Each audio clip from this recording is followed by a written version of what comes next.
2024లో April 23న Hanuman Jayanti రాబోతుందండి. Chaitra పౌర్ణమి రోజున హనుమాన్ జయంతిని జరుపుకుంటారు. హనుమాన్ జయంతి హిందువుల పండుగల్లో అత్యంత ముఖ్యమైనటువంటి పండుగ. హనుమంతుడు లేకపోతే రామాయణం పరిపూర్ణం కాదు. ఈశ్వరుని అంశ, వాయుదేవుని ఔరసపుత్రుడైనటువంటి హనుమ మహాబలుడు. అర్జునునికి ప్రియసఖుడు. శ్రీరామదాసుడు. ఎర్రని కన్నులు కలిగినటువంటి వానరుడు.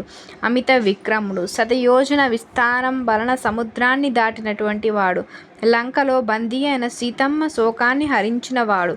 ఔషధి సమేతంగా ద్రోణాలని మోసుకువచ్చి యుద్ధంలో వివస్తుడైన లక్ష్మణుని ప్రాణాలు నిలిపినవాడు. దశకంఠుడైన రావణుని గర్వాన్ని అణచినవాడు. హనుమాన్ జయంతిని చైత్ర పౌర్ణమి నాడు మరియు వైశాఖ దశమి నాడు 2 సార్లు జరుపుకుంటారండి. ఎందుకంటే హనుమ 2 సార్లు జన్మించాడు. మొదట తల్లి అంజనాదేవి గర్భం నుండి హనుమ జన్మించాడు. మరలా హనుమ సూర్యుని పండు అనుకుని మింగడానికి వెళ్ళినప్పుడు ఇంద్రుడు వజ్రాయుధంతో దాడి చేస్తాడు. అప్పుడు హనుమ చనిపోతారు. అప్పుడు దేవతల అనుగ్రహంతో మరలా జన్మించి చిరంజీవిగా మారుతారు హనుమంతుల వారు. ఇలా హనుమంతుల వారు 2 సార్లు పుట్టారు కాబట్టి హనుమాన్ జయంతిని 2 సార్లు జరుపుకుంటారండి. కేరళలో మాత్రం మార్గశిర మాసంలో హనుమాన్ జయంతిని నిర్వహిస్తూ ఉంటారు. హనుమ అతి బలవంతుడు, పరాక్రమమైనటువంటి వాడు. శ్రీరాముని సేవలో గడపడానికి ప్రాధాన్యత ఎక్కువగా ఇస్తారు.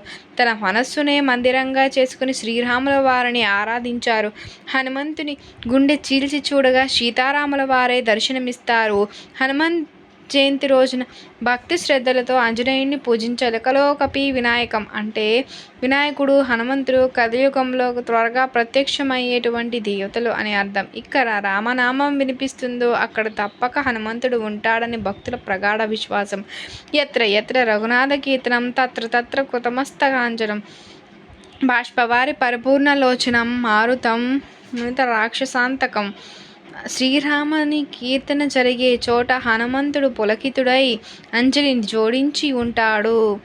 రాక్షస శాంతకుడైనటువంటి అలాంటి హనుమంతునికి నమస్కరిస్తున్నాను అని అర్థం. భూత ప్రేత పిశాచాలు సైతం హనుమంతుని పేరు చెబితే భయపడి పారిపోతాయండి. మహా రోగాలు మటుమాయమైపోతాయి. శని ప్రభావాల వలన కలిగే మంచి బుద్ధి కలుగుతుంది, కీర్తి లభిస్తుంది, ధైర్యం వస్తుంది. హనుమంతునికి 5 సంఖ్య చాలా ఇష్టం కాబట్టి ఆయన గుడికి వెళ్ళినప్పుడు 5 ప్రదక్షిణాలు చేయాలి. అయితే హనుమాన్ జయంతి రోజున స్త్రీలు గుర్తుపెట్టుకొని ఈ రంగు దుస్తులు ధరిస్తే చాలండి. భోగ భాగ్యాలు కలుగుతాయి, సకల ఐశ్వర్యాలు సిద్ధిస్తాయి, ఆంజనేయ స్వామి అనుగ్రహం లభిస్తుంది, మీకు ఉన్న కష్టాలన్నీ తొలగిపోతాయి. సాక్షాత్తు స్వామివారే లెక్కలేని ఐశ్వర్యాన్ని మీకు ఇంటికి పంపుతారు. మీరు పట్టిందల్లా బంగారం అవుతుందని పెద్దలు చెబుతారు. మరి హనుమాన్ జయంతి రోజు ఆడవారు ఏ రంగు దుస్తులు ధరించాలి, ఏ రంగు దుస్తులు ధరించకూడదు అనే విషయాన్ని మనం ఈ వీడియోలో క్లియర్గా తెలుసుకుందాం. అంతకంటే ముందు ఆంజనేయ మహత్యంలో ఉన్నటువంటి ఒక పవిత్ర కథను తెలుసుకుందాం. శ్రీరామచంద్రుని పరిపాలనా కాలంలో దక్షిణ భాగంలో ధర్మారణ్యం అంటే రాక్షసుల ధ్వంసం చేయబడినటువంటి గ్రామాలను రాములు పునర్నిర్మించి నివాసయోగ్యం చేస్తారు.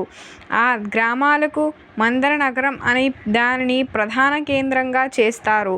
అక్కడ వేదవిలు, సత్కర్మ ఆచరణలు, పండితులు, పురాణ నిష్ఠులు అనేక మంది ఉండేవారు. రాములు దానికి ధర్మకర్తలుగా ఆంజనేయ స్వామిని నియమిస్తారు. శ్రీరాముని తరపున హనుమవారిని చక్కగా కాపాడుతూ ఉంటారు. ప్రజలందరికీ కూడా మంచి రక్షణ కల్పిస్తారు. కలి ప్రవేశించేంత వరకు అక్కడ ఎలాంటి ఉపద్రవాలు లేవు. గొప్ప ధర్మ వ్యవస్థను ఏర్పరిచి దానిని దినదినాభివృద్ధికి కృషి చేస్తారు. కలికాలం ప్రవేశించగానే దాని పరిపాలనను ఆంజనేయుడు ఇక్కడి వరకే వదిలి గంధమాదన పర్వతం చేరి శ్రీరామునిపై ధ్యానం చేస్తూ గడుపుతూ ఉంటారు. కలియుగంలో కన్యాకుబ్జం అనే ఒక పట్టణాన్ని అమంతుడు అనేటువంటి ఒక రాజు పరిపాలిస్తూ ఉండేవాడు. అతనికి మాయ అనే భార్య ఉంది. వారికి రత్నగంగ అనే కూతురు జన్మిస్తుంది. ఆమెను అల్లారుముద్దుగా పెంచుతూ సర్వ విద్యా విశారదులను చేస్తారు. ఆమెకు పెళ్ళీడు వచ్చింది. వరాన్వేషణ చేస్తూ ఉంటారు. వీరి పురోహితులు వారు ధర్మసకులు. ఆయన రోజు పురాణ శ్రవణం చేస్తూ రాజుకి చాలా సంతోషాన్ని కలిగిస్తూ ఉండేటువంటి వారు. ఒకరోజు ఆ పురోహితుడు రాజుతో, మహాత్మా, కలి ప్రవేశించింది, కల్మషం అంతా వ్యాపించబోతుంది అని చెబుతారు. రాజు కల్మషం అంటే ఏమిటి అని అడుగుతారు. దానికి అర్థం అసత్య ప్రచారం అని చెప్పి, కలికాలంలో అబద్ధం చెప్పేవారు, వేదాన్ని దూషించేవారు, హింసను పెంచేవారు, ధర్మాన్ని వదిలేసి అర్థకామాలను మాత్రమే ఆశ్రయించేవారు ఎక్కువ అయిపోతూ ఉన్నారు. విశ్వాసహీనులు, కామపరాయణులు, దైవ చింతన లేనివారు, డాంబికులు, వేషధారులు, పాషాంధులు, ప్రజా వంచకులు, అసూయ పరులు, మూర్ఖులు పెరిగిపోతుంటారు. వీటి వల్ల అధర్మాలన్నీ కూడా రాజుకు సంక్రమిస్తాయి. మీరు ధర్మ పరులు కాబట్టి భారాన్ని దేవుడి మీద వెయ్యండి. మన చిరంజీవికి మంచి వరునితో త్వరలో వివాహం జరుగుతుంది అని చెబుతారు. కొంతకాలానికి బ్రహ్మవర్తమని పాటించే కుంభినీపాలుడు అనేటువంటి రాజుకు రత్నగంగను ఇచ్చి వివాహం చేస్తారు. కుంభినీపాలుడు భార్యతో కలిసి ధర్మారణ్యానికి వెళ్ళి అక్కడ తన రాజ్యాన్ని స్థాపిస్తారు. కుంభినీపాలకుడు క్రమంగా వేదమార్గానికి దూరమై జైన మతాన్ని అవలంబిస్తారు. అప్పటిదాకా బ్రాహ్మణులు వేద విద్యావ్యాప్తికి, సత్కర్మాచరణకు, యజ్ఞ యాగాదులకు ఇవ్వబడిన అగ్రహారాలు అన్నింటినీ కూడా లాగేసుకుంటారు. అక్కడ అధికారులను నియమిస్తారు. వారి యజ్ఞ యాగాదులు చేసేవారిని హింసించి శిక్షించేటువంటి వారు. జైనుల వేధింపు విపరీతమై వారికి దిక్కు తోచలేదు. దుష్టులకు రాజవనం తోడవుతుంది. ఇక భరించలేక అందరూ కలిసి కన్యాకుబ్జ రాజు అయినటువంటి అనంతుడు రాజు దగ్గరకు తమ గోడు విన్నవించుకునేందుకు వెళ్తారు.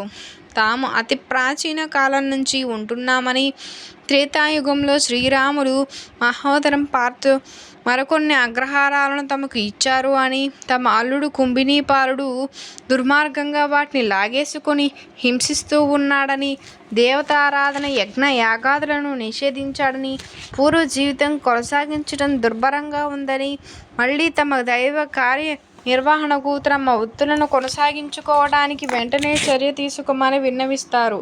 రాజు వారంతా చెప్పింది సావధానంగా ఆలకిస్తారు.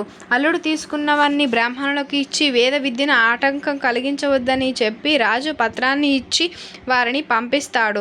వారందరూ కూడా కుంభినీపాలుడికి రాజపత్రం ఇస్తారు. ఇది అల్లుడికి కోపం తెప్పిస్తుంది. దానితో ఆయన మొండిగా, మీకు ఏ రాముడు భూముల్ని ఇచ్చాడో ఆ రాముడినే రమ్మనండి, ఆయనతో పాటు తోకవాడిని కూడా తీసుకురండి. అప్పుడు ఆయన చెప్పింది విని తగినట్లుగా చేస్తాను అని భీష్మించు కూర్చుంటాడు. పాపం కొంతమంది బ్రాహ్మణులు రాజుకు ఎదురు తిరగలేక జైన మతాన్ని తీసుకొని రాజుకు లోబడి జీవిస్తూ ఉంటారు. మిగిలిన వారు తమను రక్షించగలిగేది వాయుసుతుడైనటువంటి హనుమంతుడు ఒక్కడేనని గ్రహించి శరణు కోరుతూ ధ్యానించసాగుతారు. భక్త సులభుడైనటువంటి మారుతి వెంటనే ప్రత్యక్షమై వారికి ఆనందం కలిగిస్తాడు. వారు హనుమంతుడిని పూజిస్తారు. తమ బాధలను వెళ్ళబోసుకుంటారు. వారిని రక్షించాలి అన్న ఉద్దేశంతో మనసు కరికి తన ఎడమ బాహువు నుండి కుడి చేతి నుండి ఒక వాయుని తీసి భద్రంగా ఉంచి రాజుకి ఇచ్చి తన భూములను ఇవ్వమని అడగమని పంపిస్తారు. ఇవ్వకుండా తిరస్కారం చూపిస్తే ఒక రోమాన సింహ ద్వారం మీద ఉంచండి. అప్పుడు భయంకరమైన అగ్నిజ్వాలలు ఏర్పడి రాజా సౌధాన్ని, పట్టణాన్ని కాల్చివేస్తాయి. మీ గ్రామాలను మీకు ఇచ్చేసి రక్షించమని రాజు ప్రార్థిస్తే కుడి చేతి రోమాన్ని విసరండి. అప్పుడు అంతా యథాస్థితిలోనికి వస్తుంది అని చెప్పి పంపించేస్తారు హనుమంతుల వారు. అక్కడ 3 రోజులు ఉండమని, ఆకుల దప్పులతో బాధపడుతున్నారు కాబట్టి తాను ఇచ్చే ఫలాలను ఆలగించండి అని చెప్పి అదృశ్యమవుతారు. హనుమంతుల వారు బ్రాహ్మణులు హనుమంతుడిని పూజ చేసి ప్రసాదం తీసుకొని స్వస్థత చెందుతారు. మారుతి వారి కోసం విశ్రాంతి గృహాన్ని నిర్మిస్తారు. 3 రోజులు ఎందులో ఉండి 4వ రోజున వారి అగ్రహారాలకు శిలాగ్రం తీసుకుంటారు. మరునాడు వారందరూ కూడా రాజు దగ్గరకు వెళ్ళి హనుమ చెప్పినట్లుగా అడుగుతారు. రాజు దానిని మన్నించకుండా అవమానిస్తాడు. దానితో బ్రాహ్మణులందరూ కూడా హనుమ ఎడమ చేతి వెంట్రుకను ద్వారం మీద ఉంచుతారు. పట్టణమంతా భస్మీభూతమైపోతుంది. ఆర్తనాదాల పట్టణమంతా కూడా వ్యాపిస్తాయి. జైనులందరూ కూడా పారిపోతారు.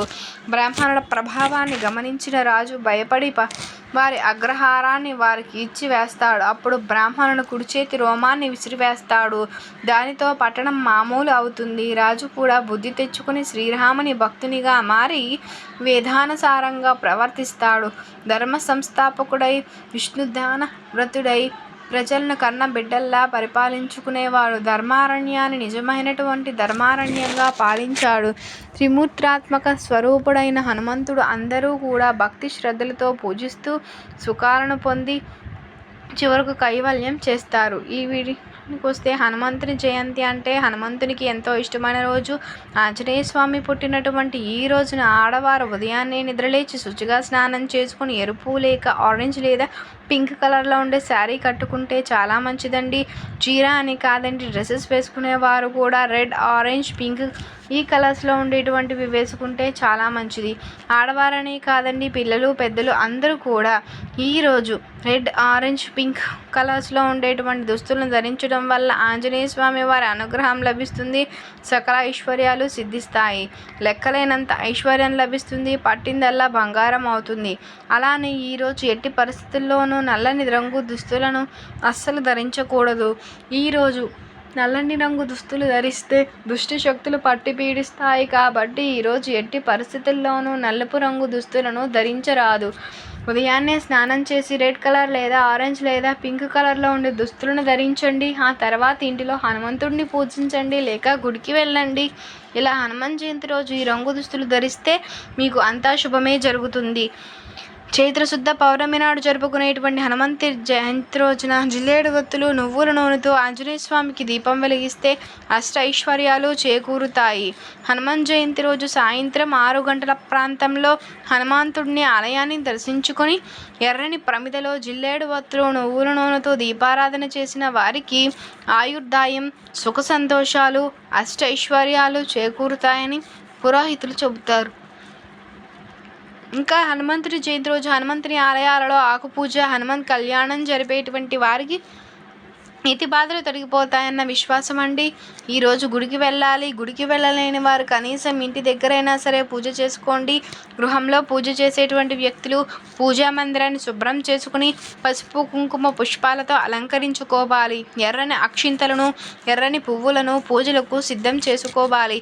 పూజకు పంచముఖ ఆంజనేయ ప్రతిమను లేక ఫోటోను, ఎర్రని సింధూరాన్ని, ఎర్రని పువ్వులతో అలంకరించుకోవాలి.